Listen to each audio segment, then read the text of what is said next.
Joe presents TKO.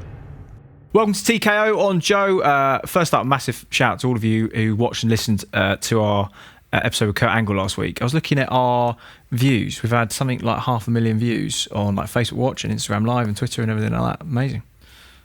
Part of the jackal. Do you think so? No, I don't think it is. Don't think it's one of the WWE all-time probably legends? is. Superstar Kurt Angle, and a really nice guy as well. He was. No guesses, no prizes for guessing what we're talking about this week. Big fight tomorrow night, Wilder Fury rematch. First of all then, mate, happy birthday. Thank you very much. Should we cut the cake? If you want. I'm going to have this little star because that's what I am. Yeah. You've already used that joke today. There was another star on there, but that's fine. We'll let you go. I'm going to have a little slice. So, the first thing I want to say as well, by the way, we've done this to you before. It's Yes. your birthday. One of the shows, surprised you with a cake. Yep. Happy birthday. Yep. It was all nice. Candles. There wasn't candles, no. it wasn't, because we were on a fire station. Yeah, there you go. But this is just like sitting here. There's no surprise element. Well, I tried And also, to hide if you'd have it done your from you. research, I don't really like chocolate cake. Yeah, you kept walking around. Look. Oh, sorry, mate. Anyway, listen. Get a spoon. Get stuck into that. Cheers, son. Thanks, We're going fork. I'm going spoon. So, yeah, massive fight tomorrow night.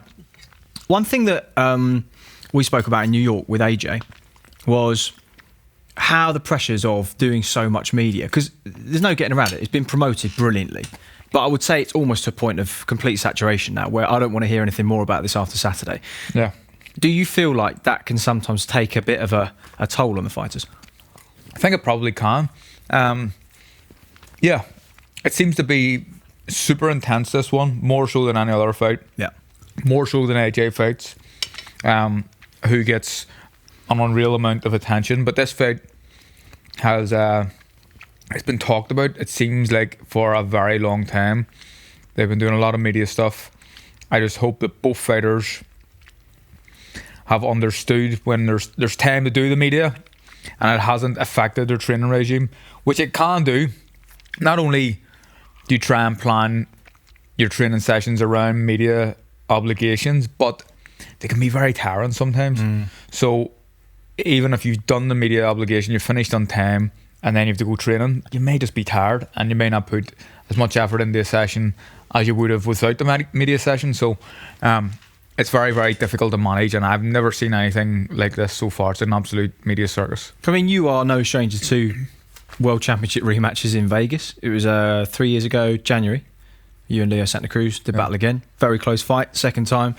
Talk to me about your mindset preparing for a rematch. Did you make many changes? No, I didn't. I was fit. I was equally as fit going into the second fight as I was in the first fight, but an assumption that we made as a team was that Santa Cruz was just going to come faster and stronger and harder than he did before, because he's a pressure fighter.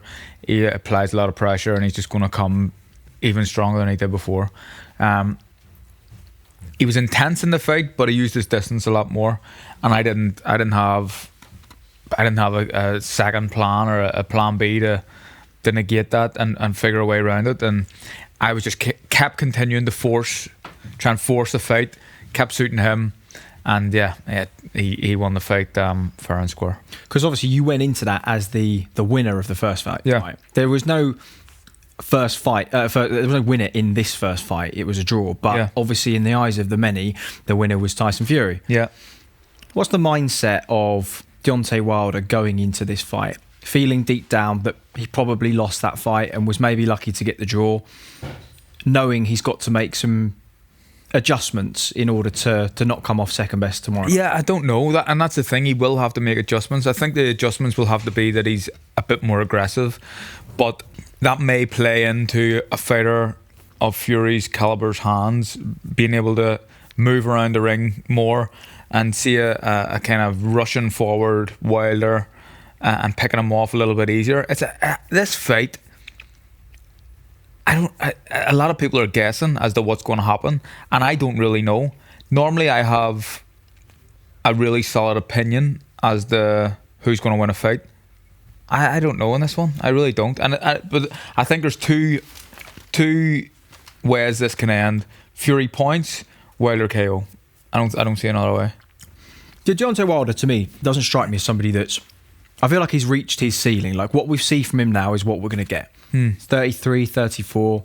Watch the Luis Ortiz fight. He lost every second of every round apart from landing one right hand that ended the whole contest. Dominic Brazil was all over in 137 seconds. He got buzzed in that 137 seconds because he was too gung-ho trying to finish Brazil. Brazil made a chronic mistake, walking straight into the pocket, dropped his hands as he went into range and didn't take his head off centre line, walked straight into a right hand. So they're two spectacular finishes, but out of context, those finishes don't really tell the story of a guy that has... He's probably lost more rounds than anybody in the world with a record of essentially 41-0. Yeah, but he's got that get-out clause every time. And I was at the Ortiz fight. I was sitting there ringside, and he lost, like you said, every second, every round. But he hit Luis Ortiz in the forehead with a shot that cleaned him out. Like, you can usually... When you hit someone in the forehead, it normally hurts the puncher, the guy throwing the punch. It normally hurts his hand rather than hurt you. You can take them shots all day. If they hit you in the forehead, it's normally temple shots or back of the head or chin that is going to send someone over. But he hit him like kind of half through his guard as well, right on the forehead, and he cleaned them out. That is the danger with Wilder, and we all know it. We've seen it. Fury's powers of recovery in the last fight were amazing. Credit to him. But this guy can turn their lights out in a split second. Here's a question for you. It sort of reminds me of that conversation that we had with Martin Murray about Golovkin, and he says how he knew it was going to be the hardest he'd ever been hit in a fight, so he mentally prepared himself for hell. Then when he got hit, he sort of went, okay, yeah, that hurts, but I can deal with this. And do you get acclimatised to fighter's power if you get hit sort of regularly and often? And if that's the case, I feel like one of the things with Deontay Wilder is doesn't let the right hand go very often in a fight. No. I mean, very rarely. He'll maybe box in spurts of 2 or 3 little raids per round at most, and the rest of the time he's very cagey, he's on the back foot, the right hand's always cocked, the left hand's sort of doing various different things, posturing, sort of probing with the jab, flicking the jab, whipping the left hook, but it's kind of almost he waits until that moment where his opponent switches off, then he tags with the right hand. And I just wonder with Luis Ortiz, it was almost he hadn't been hit with almost anything for 6 rounds, maybe a couple of glancing shots, then the right hand lands. Is it more impactful when you've not had time to get warmed up to somebody, when they've not been touching you and suddenly you get hit with a big shot? I'd say it probably is. Yeah, I'd say it probably is. And what I liked about Wilder in that last fight, and I think people read into it a bit too much, whereas they're saying that he waits for you to plant your feet before he throws. I don't think he's technically even that gifted, and he doesn't even think about it either. I think he just throws it when he wants to throw it, and if it lands, it's potentially going to take you out. And I think that's what happened in the Ortiz fight. But what I did like about Wilder in that fight was, although he was losing the fight, he was relaxed. It was like he knew it was coming. He knew at some point, I'm going to hit this guy. I'm going to hit him and get rid. And he's got that, like, his power carries through the fight. As we've seen him, he dropped Fury pretty heavily in the 12th round. Ortiz in the 10th as well. Ortiz in the 10th. So he knows that he's got that get out clause. At any time in the fight, you have to be so switched on. And when I fought hard punchers in the past, I have been switched on. Like guys with a reputation of punching and knowing that you're going in this fight where they could take you out at any split second, I've been more wary. Quigg, for example, Kiko Martinez, I've been really on it and really reactive. Fury will know from the first time that he can be hurt. I think Fury will be even more reactive this time in the fight. I still don't know who's going to win. Okay, yeah, I mean, earlier on this week, I popped down to the Repton to draw for the Golden Contract, which is on your call tonight. Caught up with a few fighters and coaches and broadcasters as well to get their opinion on Wilder Fury tomorrow night. The first person I caught up with was Angel Fernandez, part of Anthony Joshua's new coaching setup, and coaching O'Hara Davis in the Golden Contract to get his thoughts on the fight tomorrow.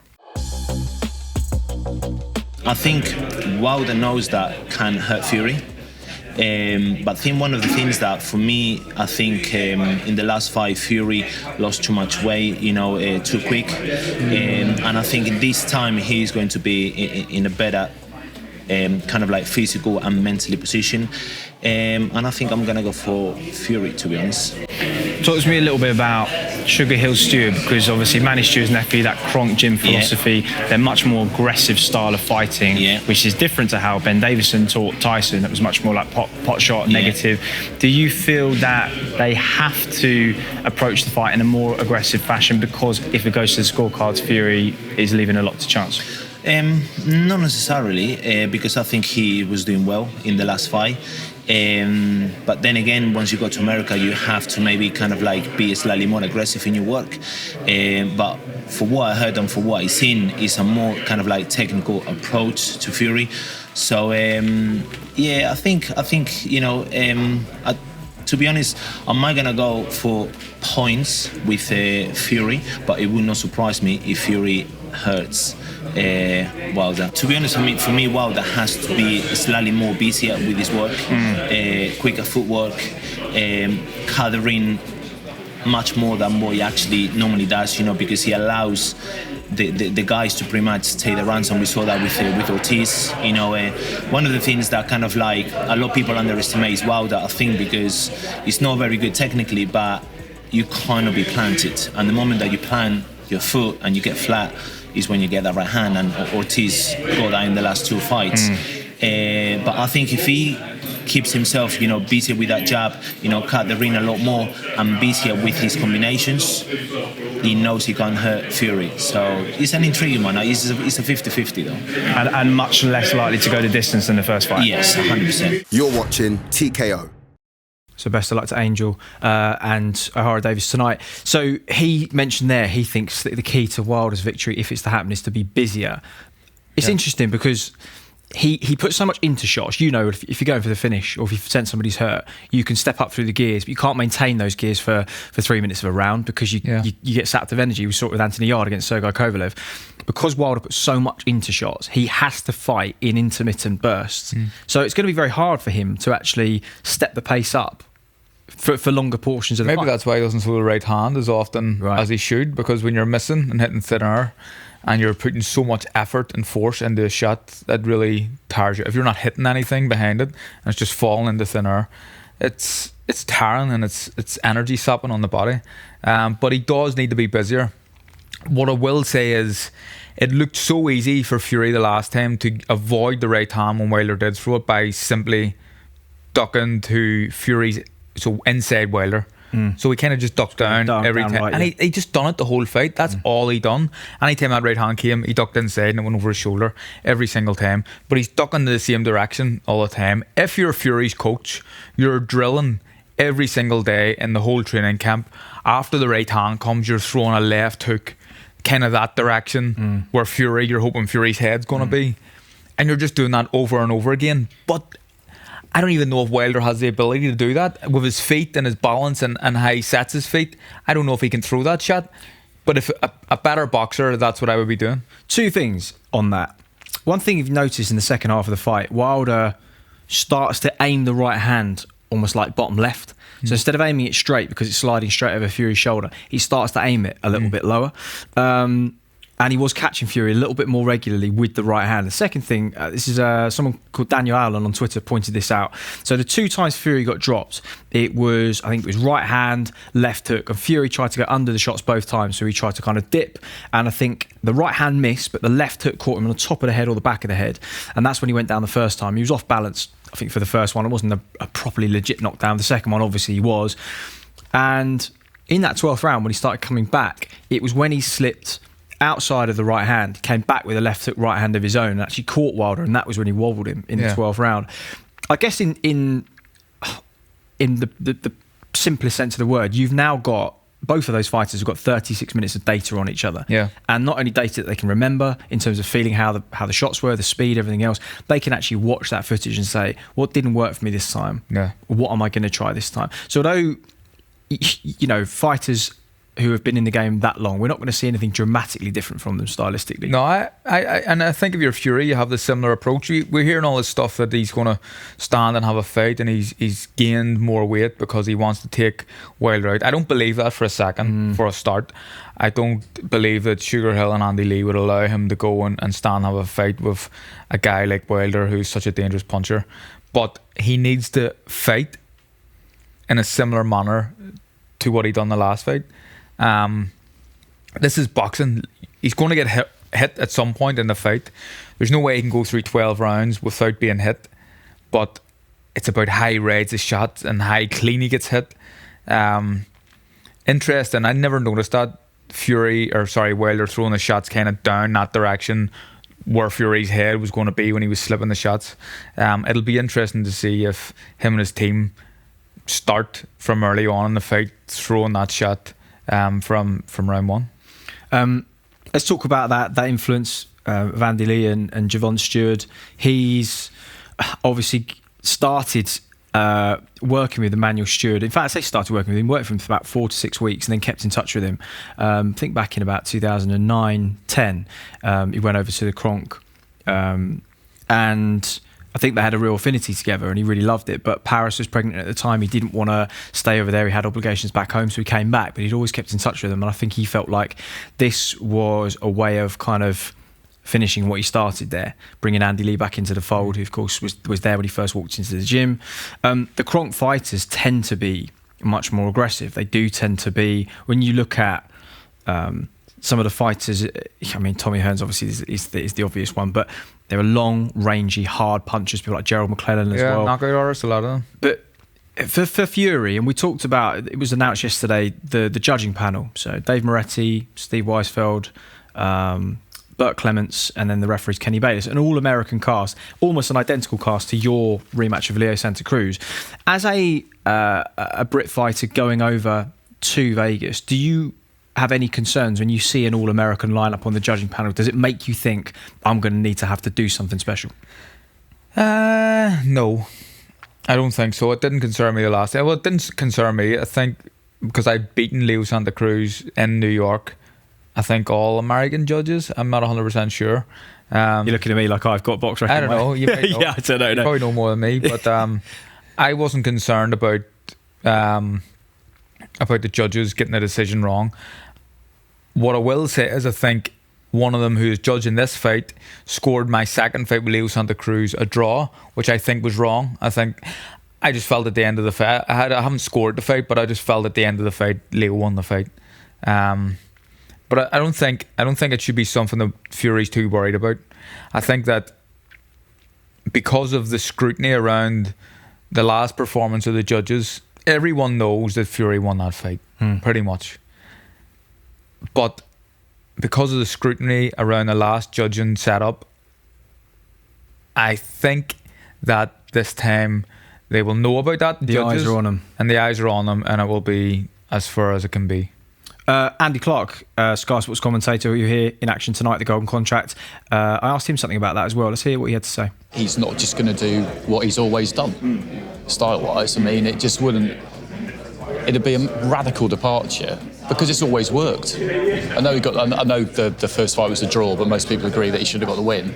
So that approach has always worked. But then that's the worry, isn't it? If you're going somewhere where you feel you might not get a fair shake on the cards, if it goes to points, do you feel therefore an unfair sort of imperative to have to go forward and make more of the fight? Possibly, but and his change of training team would. It does lend credence to the fact that he's going to approach it more aggressively. But also, you can have situations where, if the consensus is, and it was, that you've been stitched up on the cards in the first fight, I think that does make it less likely to happen the second time around, because that will get into... It shouldn't, and it's not ideal, but it's likelihood is that might get into judges' heads. So I think, why change a winning formula if you're Fury? This is what he's always done. Having said that, I do fancy Wilder this time to stop him, because one thing that I thought got lost a bit in the aftermath of the last fight, because all the chat was about how Fury could have got the decision, and I do agree,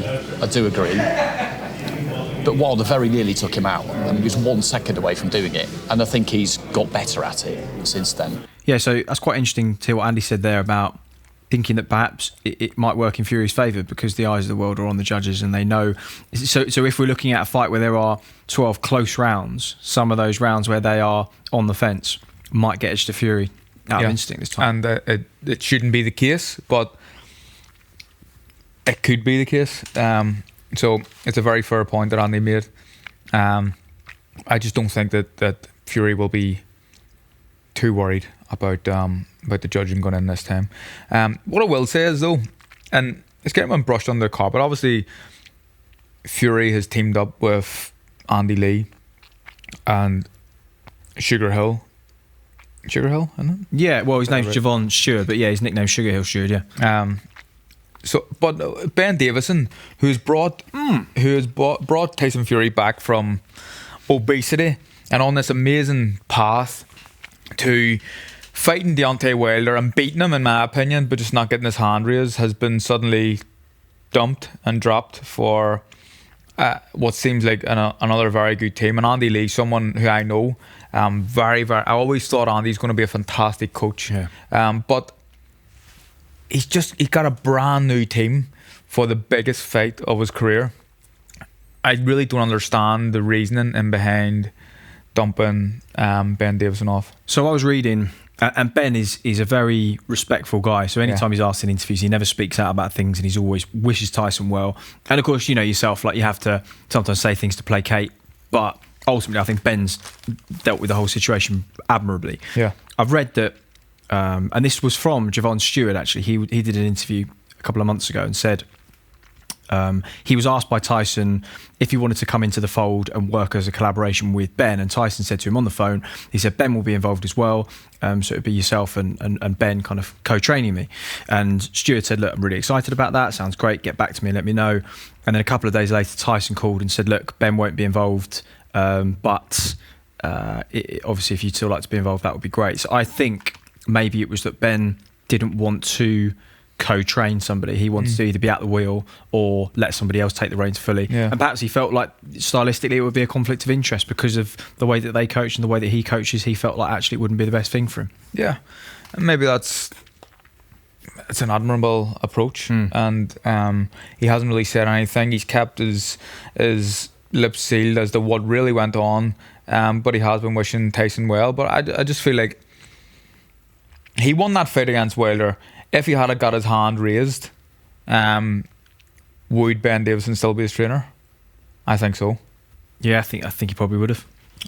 I don't see any need in training your trainer changing your trainer. Sorry, at this point in time, because we saw, you know, the huge influence that Angel Fernandez, again, another very humble man who would never want to take too much of the credit, but stylistically, you know, we know how he coaches, and we saw the influence he had on Anthony Joshua in the Andy Ruiz rematch. The angles and everything that he did was so key to victory.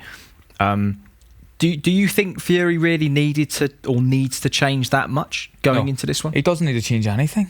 I think he needs to have the same approach and just be switched on from start to finish. And that's the thing. The change in trainer is a thing for me that it's not annoyed me because it's nothing really to do with me, but it just seems unnecessary because there was no issues with Fury's performance in that fight apart from the knockdowns, which can happen at any point against someone like Wilder.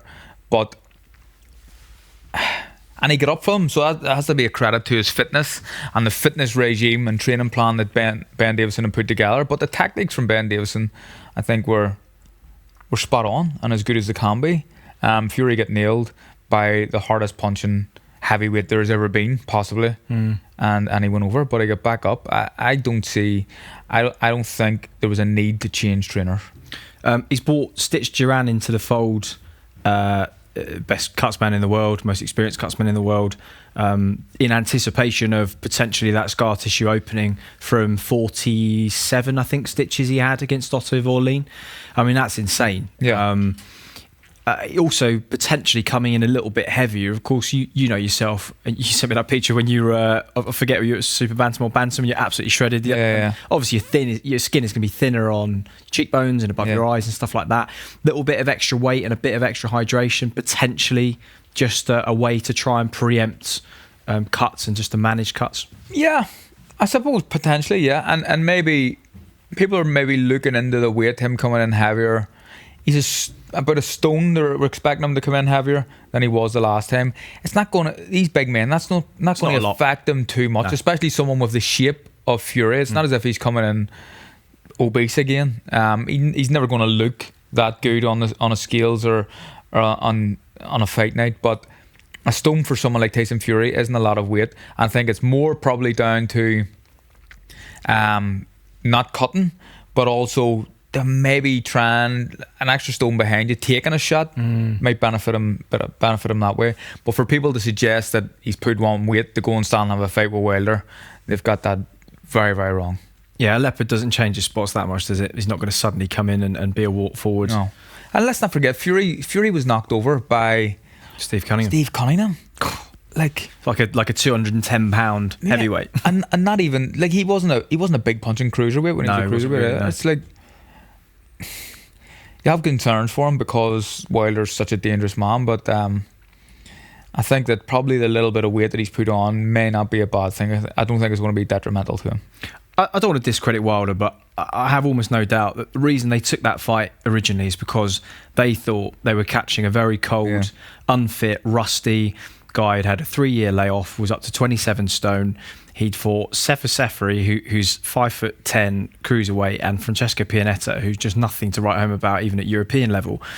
He's always been the kind of guy, though, Fury, and obviously we know this now, but he underperforms against opponents who aren't really at his level, and it really takes an opponent that puts the fear into him, like a Vladimir Klitschko, like a Deontay Wilder, and in anticipation probably an Anthony Joshua, and that's when we see the best of him. It's always very easy to look back at the last 2 fights and say, well, Deontay Wilder cleaned out Dominic Brazil, he went 7 rounds with Anthony Joshua, he knocked out Luis Ortiz twice, and Fury essentially fumbled his way past Tom Schwartz was an early night, but Otto Vorlin, who again is not someone that we see as any more than fringe world level at best.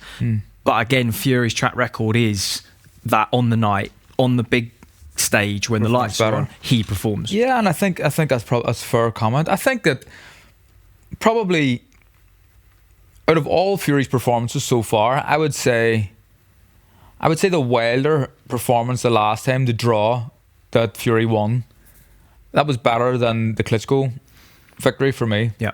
I think that not a lot happened in the Klitschko fight. No, 12 and rounds. people talk about the Klitschko fight. It's another one that kind of irks me a bit about this masterclass from Fury. Yeah. It was a really close fight, and it was a dull enough fight too. And because of time elapsing, people have it down as some sort of Muhammad Ali type performance. It was a very good performance against a very good champion who we seen still had something left when he fought Joshua shortly after that. But yeah. It's cognitive dissonance, they call it. It's the misremembering of a historical event as different to what it. What do you call it? Cognitive dissonance. I remember that. There you go. I like that. Thanks. 33rd. We're going to come on to a few questions from Twitter. I tweeted yesterday and said, get us your questions in. Some really interesting ones, actually, I want you to kind of pick over. Some not so interesting ones as well. Yeah, there are some. Yeah, only good ones. Will there ever be a boy born that can swim faster than a shark? Was one of my favourites. Yeah. Quick one. yeah, took you a sec. Quick one. So you've obviously done the Vegas fight night. You've also been in Wilder's dressing room for one of his fights, I believe. Yeah. Is that right? No. Wilder was in my dressing room against Luke Jackson, Windsor Park. Oh, yeah. He's quite a fan of yours, isn't he? I wouldn't say that. I don't know. He seemed to really like you. He was nice to me. Wanted to take you home with him. He said a few things that were very nice. And what did he say to you? I can't remember, just the whole American stuff. He was specific. He was very American. I will say that. He was like.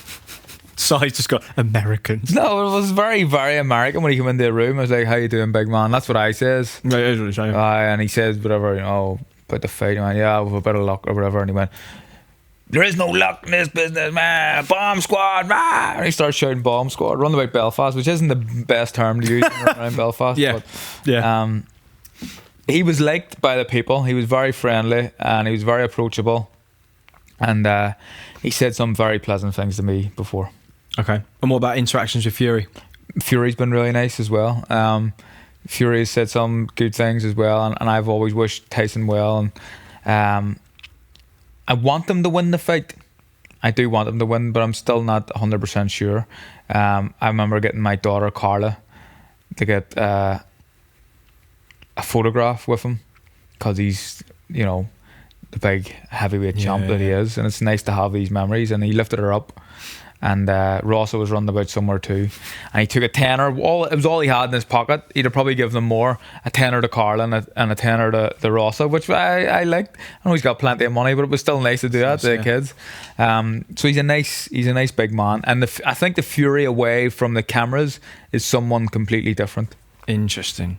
When you do that ring walk in Vegas, I mean, obviously you always take a lot of travelling fans. How do you block out that, or do you block out that noise? Do you try and enjoy that ring walk? I enjoy it. I remember, I enjoy it, and I remember even for the Windsor Park fight that I had, there was a clip of Jimmy Moore saying, "Soak this in, like on the ring walk, enjoy yourself here, and switch on when you get into the ring." And that's what I do. You hear people talking, and people are all different, talking about, you know, the blinkers on and they're fully focused on the fight. But I'm looking around and looking at faces that I can see, and I'm excited about getting the fight done and getting my hand raised, hopefully at the end.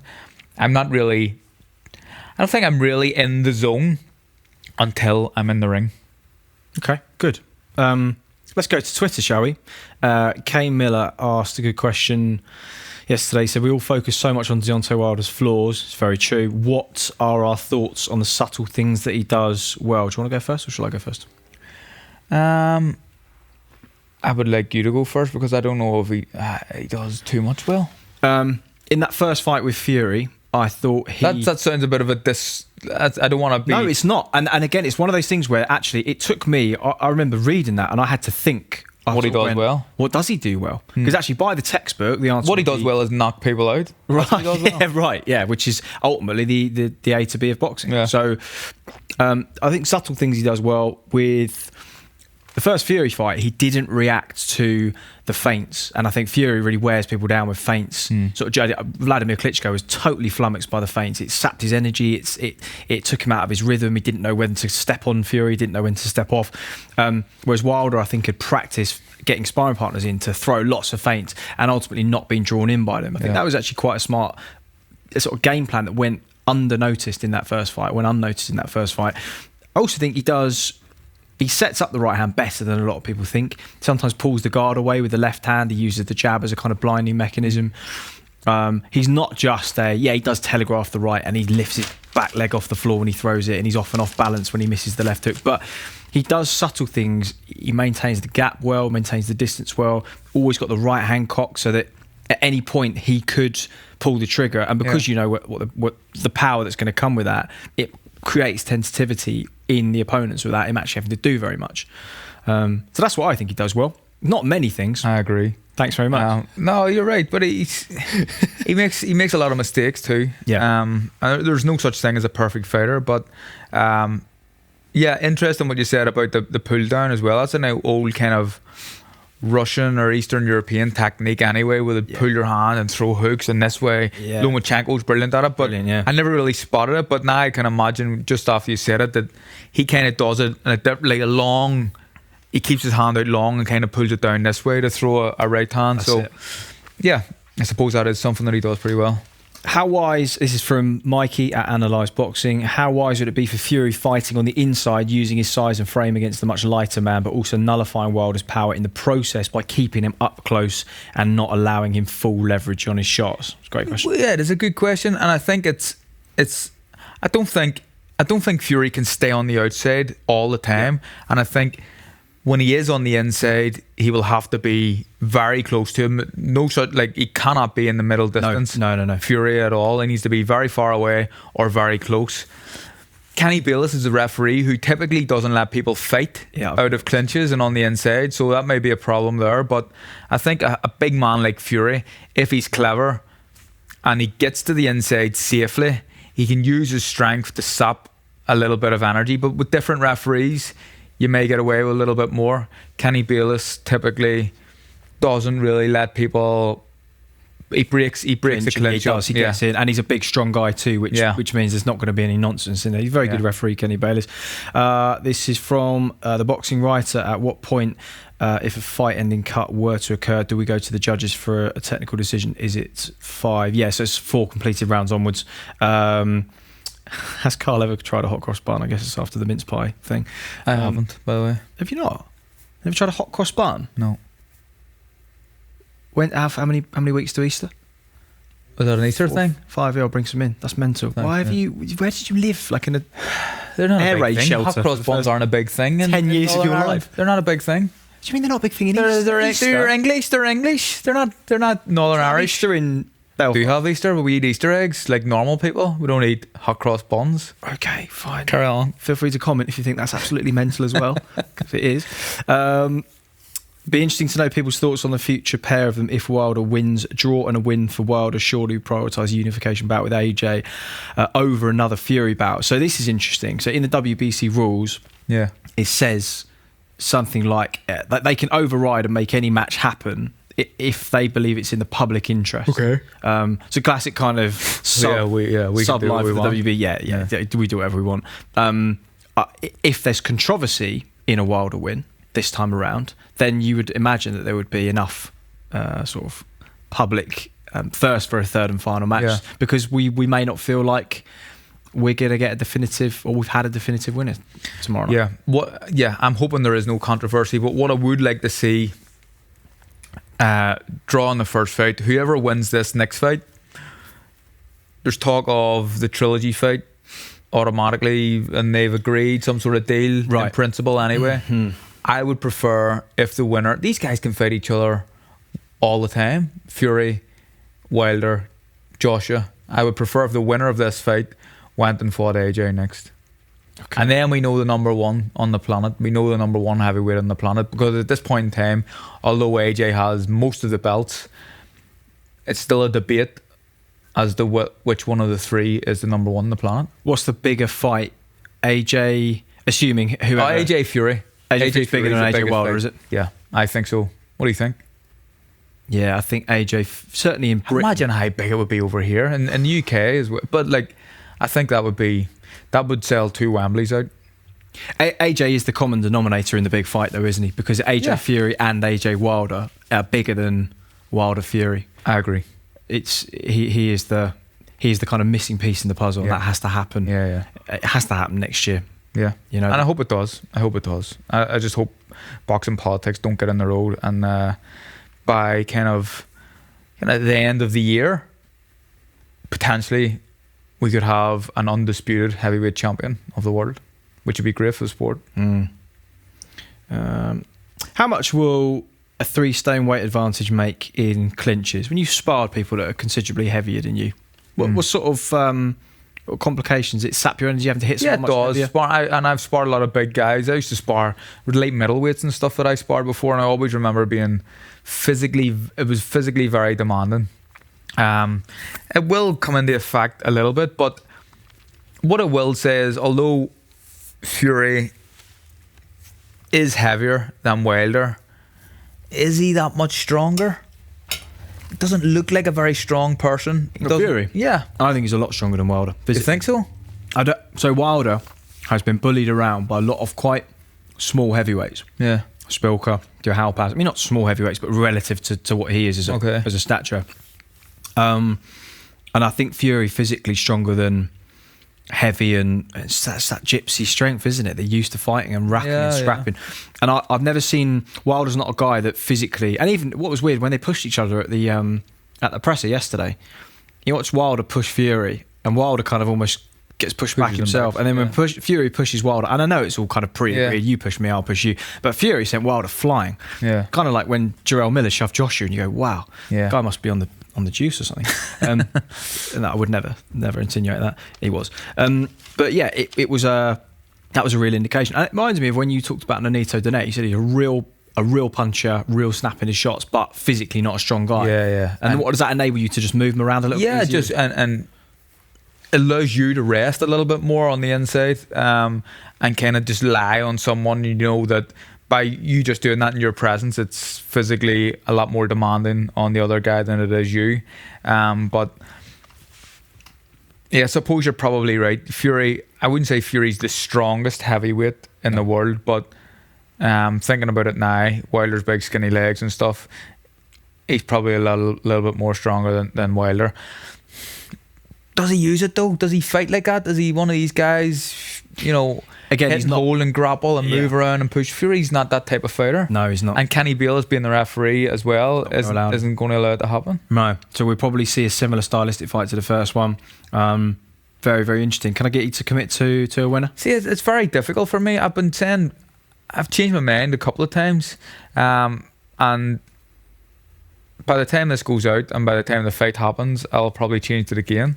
A really difficult one to call, and I see two potential outcomes: Fury points, Wilder KO. That's what I see. Put a gun to my head. Fury points. Agreed. Fury points.